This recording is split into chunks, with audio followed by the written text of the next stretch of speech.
The Federal Health Minister, Patty Hajdu, joins me now. Minister, there's lots of concern about people not heeding the polite advice to keep contact to a minimum, to keep physically distant from each other, and to self-isolate if we come back from travel.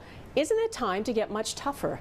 I think I've made that clear in my comments over the past few days that, as jurisdictions are taking more and more stringent measures to remind Canadians of the need to stay home, that people can expect that that there will be tougher consequences. And I think in particular, when you are, coming back, for example, from your March break or snowbirds that are returning to the country, people have to listen to the guidance of public health. This is very serious, and we want to make sure that Canadians have obviously the best possible ability to stay healthy and to not endanger the lives of other people. But we know that some people are not listening. Well, absolutely, and just as I said before, what we really want Canadians to do is realize this is a time that can be very dangerous for people in our communities, not just the people that we've been talking about who are most at risk, of course, those who are most vulnerable. We have to act as if each one of us is carrying the virus and take appropriate precautions. And those are things like, if you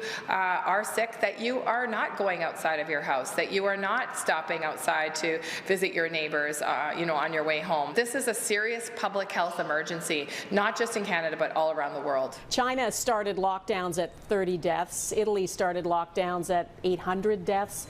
We know that time lost means lives lost. So what are you waiting for to lock down the country?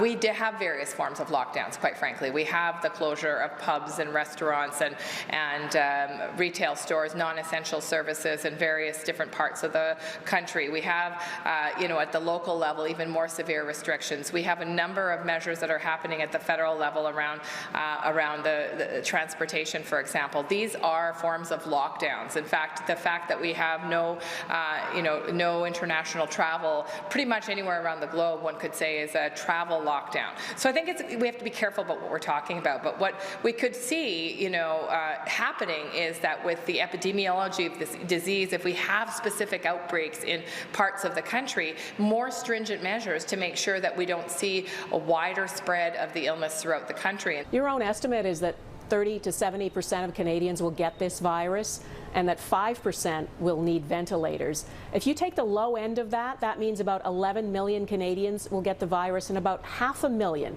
will need ventilators. Are we anywhere close to ready for that? Listen, if it all happened at once, absolutely not. And that's the reason why we need to flatten the curve, because there's no capacity in our public health system to deal with that many critically ill people at once. And that is the important work that we're doing together. That's the point behind flattening the curve. It's to make sure that we don't see a surge in illness that our healthcare system just simply can't manage. On the flip side, obviously, we're working extremely hard to procure additional measures to support Canadians no matter where they live, whether it's having a federal capacity to procure more ventilators to backfill the provinces and territories' current supply. I know provinces and territories are working to clear out hospitals and make sure they have critical care capacity and that they have non-essential care sort of cleared out of their hospitals to get ready for that onslaught. But listen, that's the point behind flattening the curve, and that's why it's so important that people listen to the measures that politicians and leaders are saying are absolutely essential right now. The government's working hard to get stranded Canadians home. What's going to happen to those people and the people who are flying in from places like New York City, which is a hot zone right now? Are we counting on them to be good citizens and self-isolate, or should they be quarantined?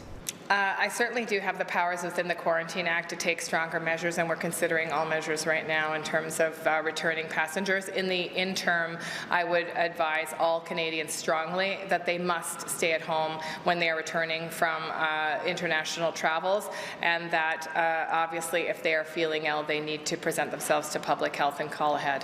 What's the most critical thing for Canada right now? What's keeping you awake at night?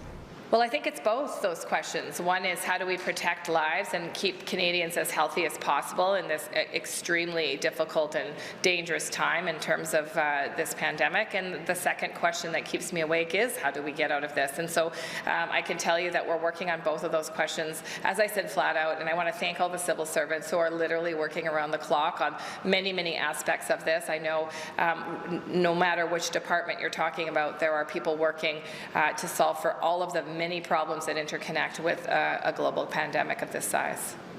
Patty Hajdu, the Federal Health Minister, thank you. Thank you very much for the questions.